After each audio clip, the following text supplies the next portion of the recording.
नमस्कार, बड़ी बहस में आप सभी का स्वागत है और मैं हूं आपके साथ आयुष चतुरांश। उत्तर प्रदेश में विधानसभा चुनाव के लिए पहले चरण की वोटिंग में अब कुछ ही वक्त बचा है और ऐसे में तमाम राजनीतिक दलों ने पश्चिमी यूपी में चुनाव प्रचार में अपना पूरा जोर लगा दिया है। इसमें सूबे के मुखिया योगी आदित्यनाथ आज शामली पहुंचे हैं, जहां पर उन्होंने सरकार के बीते 5 साल के कामों का बखान किया है। सीएम ने शामली में यह कहा कि बीते 5 सालों में प्रदेश की तस्वीर और तकदीर को बदलकर सुरक्षा, विकास और सबके सम्मान के जिस अभियान को बीजेपी की डबल इंजन की सरकार ने आगे बढ़ाया है, उसको रुकने और थमने नहीं देना है। अब सीएम योगी आदित्यनाथ ने यहां पर यह भी कहा कि वर्तमान और भावी पीढ़ी के सुरक्षित भविष्य के लिए समग्र विकास की यात्रा को अनवरत जारी रखने के लिए उत्तर प्रदेश में बीजेपी की डबल इंजन की सरकार बेहद जरूरी है। आज व्यापारियों का पलायन रुका है। उन्होंने कहा है कि हर मां बहन आज सुरक्षित महसूस करती हैं। इसके अलावा गरीब कल्याण की योजनाएं गरीबों तक पहुंची हैं। लेकिन इन सब के बीच में समाजवादी पार्टी के अध्यक्ष और यूपी में पूर्व मुख्यमंत्री रहे अखिलेश यादव ने बीजेपी पर एक बार फिर से हमला बोला है। अलीगढ़ में अखिलेश यादव ने बीजेपी पर तंज कसते हुए कहा कि बीजेपी वाले प्रचार और झांसा देने में बहुत आगे हैं। अखिलेश ने आरोप यह भी लगाया कि बीजेपी में जो जितना बड़ा नेता है वो उतना बड़ा झूठ बोलता है। अगर छोटा नेता है तो छोटा झूठ बोलता है, बड़ा नेता है तो बड़ा झूठ बोलता है। इसके साथ ही अखिलेश यादव ने हाथरस और बुलंदशहर मामले का जिक्र करते हुए राज्य की कानून व्यवस्था को लेकर के सवाल उठाए। अखिलेश यादव ने आरोप लगाया कि डबल इंजन की सरकार किसानों के साथ भी इंसाफ नहीं कर रही है, बेमतलब किसानों को परेशान कर रही है। किसान कई महीने तक तीनों कानून को वापस लेने की मांग को लेकर धरने पर बैठे रहे, लेकिन अब जब चुनाव नजदीक आया तो बीजेपी ने इन कानूनों को वापस ले लिया।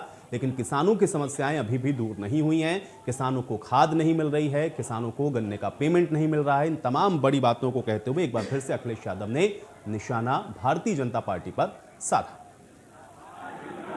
पर रेमडेसिविर इंजेक्शन जैसी चीजें थी, ऑक्सीजन जरूरत चीज बन गई थी, उसको डॉक्टर नहीं उपलब्ध करा रहे थे, अधिकारी उपलब्ध करा रहे थे।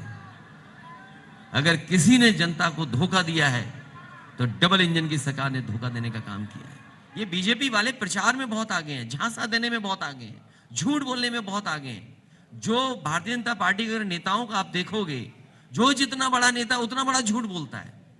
अगर छोटा नेता है तो छोटा झूठ बोलेगा, बड़ा नेता है तो बड़ा झूठ बोलेगा, सबसे बड़ा नेता है तो सबसे बड़ा झूठ बोलेगा।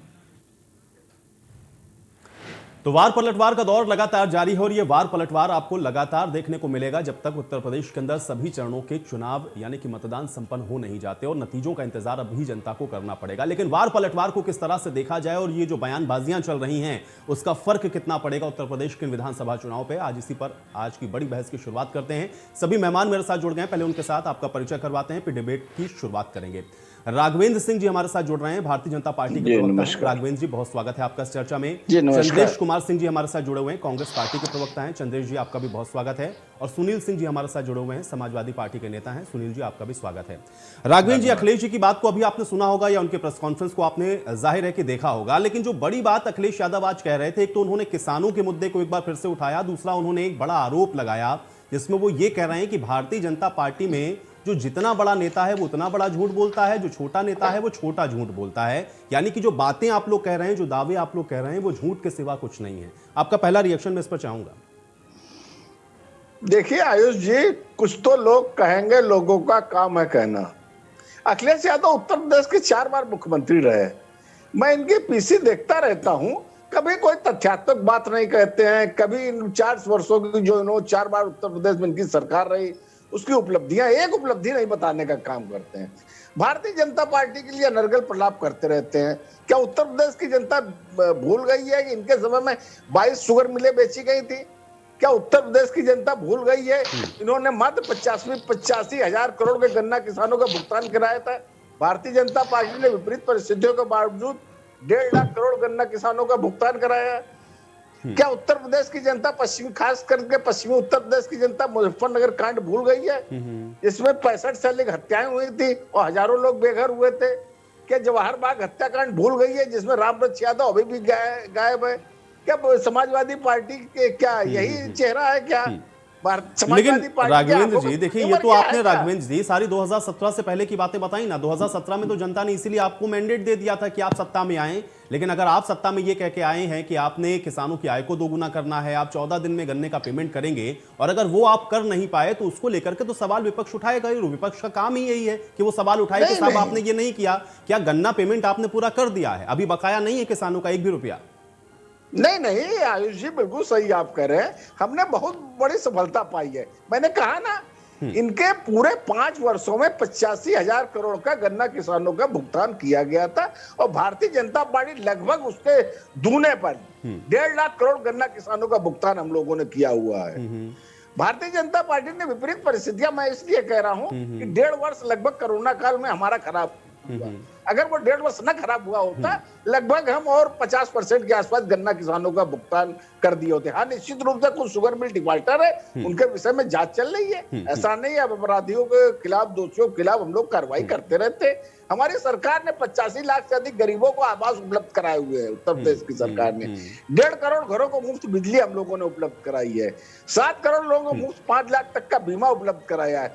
बहुत लंबी लाइन हम लोगों ने खींची। चलिए, मैं इस पर जवाब समाजवादी देता हूं। सुनील जी, नेता क्योंकि जो बात यहां पे राघवेंद्र जी कह रहे हैं या जो भारतीय जनता पार्टी की तरफ से बातें कही जा रही हैं, क्यों आपको ऐसा लग रहा है कि इन्होंने अपने वायदों को पूरा नहीं किया है? क्योंकि वो तो ये भी कह रहे हैं कि अगर स्पेसिफिकली भी आप देखेंगे, चाहे किसानों की बात करें या प्रदेश के अंदर आप अन्य स्थितियों की बात करें, कानून व्यवस्था की बात करें, तो उन्होंने आपसे बेहतर करके दिखाया है। ये बात अलग है कि अभी भी कमियां हैं। आपका रिएक्शन चाहूंगा मैं इस पर। हमारे पूरब में एक उदाहरण दिया जाता है कि चलनिया हंसे ते हंसबे करे, सुपवा हंसे ते हंसबे करे, और चलनियों हंसे जे हमें 72 छेद। भारतीय जनता पार्टी के भाई राघवेंद्र जी ने अभी कहा कि हमने बड़ा उत्थान कर दिया किसानों का। पहली बात तो 13 महीने किसान अपनी मांगों को लेकर अपने संकल्प पत्र की पहली पंक्ति में, किसानों के लिए पहली लाइन में इन्होंने लिखा था कि हमारी सरकार आएगी तो हम किसानों की आय दुगना कर देंगे। हमारे नेता आदरणीय श्री अखिलेश यादव जी ने कहा कि जो जितना बड़ा नेता हो उतना बड़ा झूठा, मैं सिद्ध कर दूंगा, और पूरा देश देख रहा है। 2014 में जब हिंदुस्तान में भारतीय जनता पार्टी की सरकार बनी और जब बनने वाली थी, तो इन्होंने कहा था कि हम काला धन वापस लेकर के आएंगे, और काला धन वापस आएगा तो 15 लाख रुपया सबके खाते में जाएंगे। इन्होंने कहा था कि हम 100 स्मार्ट सिटी देंगे हिंदुस्तान के अंदर। इन्होंने कहा था कि हम हिंदुस्तान में बुलेट ट्रेन देंगे। इन्होंने कहा था 2 करोड़ लोगों को रोजगार देंगे। इन्होंने किसानों की बात कहा था कि किसानों की आय को दुगना कर देंगे। हमारे पास जादू की एक छड़ी है, उस छड़ी को घुमाएंगे, किसानों की आय दुगनी हो जाएगी। किसानों के लिए इन्होंने कुछ नहीं किया, किसानों के उत्थान के लिए इन्होंने कुछ नहीं किया। गन्ना किसान आज भी परेशान है, आलू का किसान आज भी परेशान है। आज सारे किसान जो अपनी फसल को तैयार करने के लिए जितनी उपज लगाते हैं, अपनी उपज के लिए जितनी लागत लगाते हैं, उनकी वो लागत भी नहीं मिल पा रही है किसानों के लिए। ठीक है, लेकिन सुनील जी देखिए, अब ठीक है 5 साल तो उन्होंने सत्ता चलाई, जाहिर बात है कि सवाल तो इनसे है ये। लेकिन आप मुझे ये बताइए, क्योंकि अगर आप दोबारा ये वादा कर रहे हैं कि आप गन्ना किसानों की स्थितियों को सही कर देंगे, किसानों के लिए आप तमाम तरह की नई स्कीम्स को लेकर के आएंगे, तो वो किसान आपके ऊपर भरोसा कैसे करेगा? आप भी तो गन्ने का पेमेंट छोड़ के गए थे ना। आपका तो 2-2, 2.5 साल का बकाया था, आपने पेमेंट नहीं किया।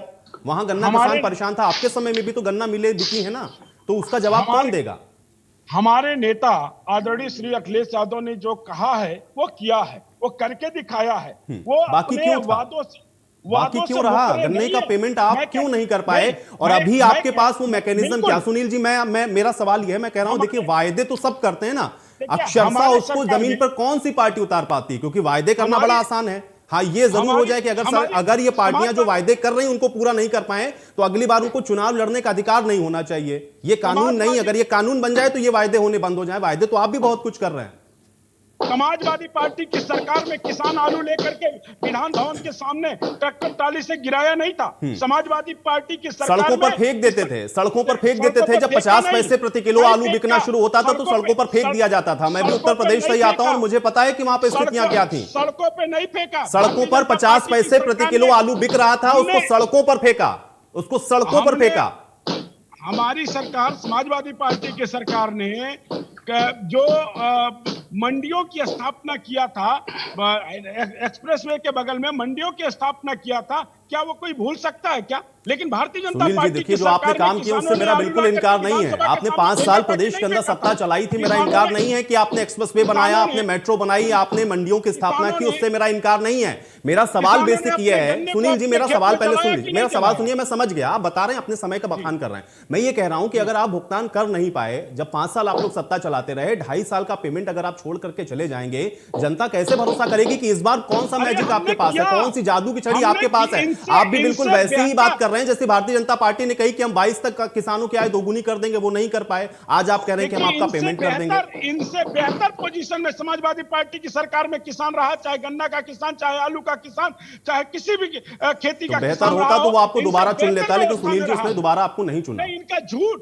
इनका जुमला अब वो हमारे विकास पे हावी बिल्कुल हो यही गया। बात है, बिल्कुल सही इनका बात झूठ है। हावी अगर हो वो गया, जीत इनका कर आ जुमला जाए तो हावी हो गया। जनता को झूठ बोला उन्होंने, जनता को बरगला लिया, और आपके पास आ जाए तो जनता को बरगला समझदार है। लिया ऐसा अपने नहीं जुमले होता, और झूठ में। ऐसा नहीं होता, ऐसा जनता नहीं होता है। को- जनता बहुत जनता को समझदार है, अपने जनता झूठ आप और लोगों से जुमले में ज्यादा बरगला लिया समझदार है। भारतीय सुनील जनता पार्टी ने। जी, जनता आप लोगों से ज्यादा भारतीय- समझदार है, जनता आप लोगों से ज्यादा समझदार है। भारतीय जनता पार्टी ने अपने झूठ और कोई जुमलों बरगला में नहीं सकता आगे- है, नहीं, कोई बरगला। आप क्या कहना चाह रहे हैं कि जनता मूर्ख है? आप क्या कहना चाह रहे हैं, जनता बिल्कुल मूर्ख है? नहीं, आप इनसे पूछिए ना, इन्होंने अपने संकल्प पत्र मैं तो के- पूछ ही रहा हूं उनसे, मैंने तो उनसे पहला सवाल यही पूछा कि आपने 14 दिन में कहा आपने अभी तक पेमेंट नहीं किया। उन्होंने इस बात को स्वीकार कर लिया, उन्होंने इस बात को स्वीकार किया, उन्होंने कहा कि हाँ ठीक है, बीच में कोरोना काल अगर 1.5 साल का नहीं होता तो हम ये पेमेंट और भी कर देते, अभी पेमेंट बाकी है। उन्होंने स्वीकार किया पेमेंट बाकी है। मेरा सवाल यह है, मेरा सवाल आपके साथ सिर्फ यह है कि आप भी 5 साल में करके दिखा नहीं पाए, फिर वादे कर रहे हैं, उस वादे पर जनता भरोसा कैसे करेगी? आपने क्या किया? बेरोजगारी भत्ते पे जवाब दे दीजिए। हमने बेरोजगारी 2012 भत्ता के दिया घोषणा था। पत्र ठीक में है आप सुनील चर्चा जी, सुनील कीजिए। जी, इसीलिए मैं कह रहा हूं कि आप भी वैसे ही वादे कर रहे हैं, आप भी बिल्कुल वैसे ही बातें कर रहे हैं जैसे चुनावी मैनिफेस्टो में की जाती है। चंद्रेश कुमार सिंह जी, ठीक है, चलिए हो गया। एक सेकंड, ठीक है, अब चंद्रेश जी का वक्त है। चंद्रेश जी,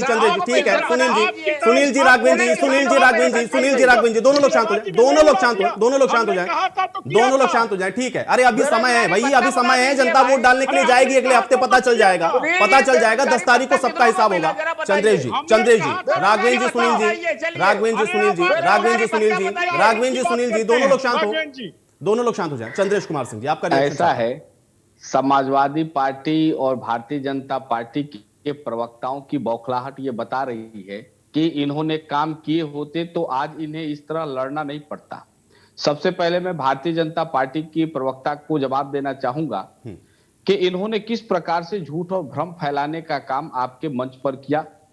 बिल्कुल इन्होंने निंदनीय जो आंकड़े इन्होंने रखे, झूठ रखे।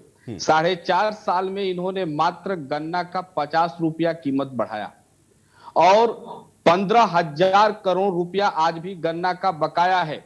और गन्ना भुगतान के मुद्दे पर ये सत्ता में आए थे और इन्होंने लखीमपुर में किसानों को उनका हक मांगने पर उन्हें उनके ऊपर गाड़ी चढ़ाकर रौंदने का काम किया और दिल्ली में 700 किसानों की हत्या प्रधानमंत्री ने अप्रत्यक्ष रूप से किया। तो कम से कम भारतीय जनता पार्टी किसान के मुद्दे पर बात न करे तो बेहतर होगा।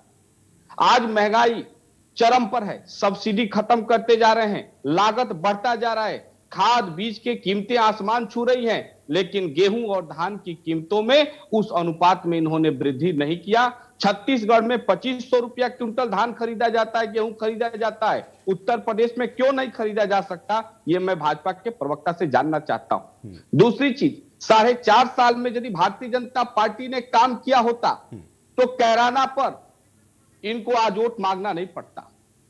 इन्होंने समाजवादी पार्टी की सरकार पर दंगों के आरोप लगाए, दंगे हुए, लेकिन यदि दंगों के दोषी कोई था तो 4.5 साल में उसकी जांच कराकर कार्रवाई करने की हिम्मत योगी आदित्यनाथ क्यों नहीं कर पाए? इससे स्पष्ट होता है कि उन दंगों का तार भारतीय जनता पार्टी से जुड़ा हुआ था और विपक्ष में रहकर कहीं ना कहीं दंगा कराने का काम भाजपा ने किया। नहीं तो चंद्रेश जी, 4.5 साल आपको में माफी के साथ दंगाइयों रुकना पर पड़ेगा मुझे, क्योंकि मेरे पास समय नहीं। बहुत शुक्रिया आप लोगों का, समय नहीं था मेरे पास। बहुत शुक्रिया आप लोगों का हमारे साथ जुड़ने के लिए, इस तमाम बातों को रखने के लिए। इसी के साथ यहाँ पर एक छोटे से ब्रेक के लिए रुक रहे हैं।